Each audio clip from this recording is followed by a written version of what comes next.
Okay, so today is January 30th, 2011, and it's like 10:20 at night, and Abram just rolled from his front to his back for the first time. You want to show him?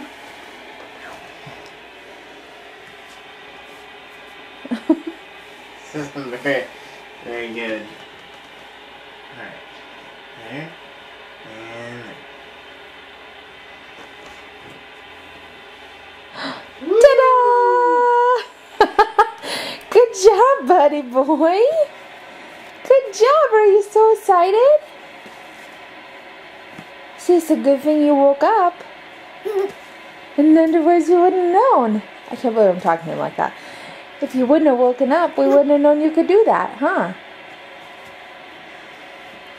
If I talk to him like that, stop me, please. It's horrible. I love you, buddy boy.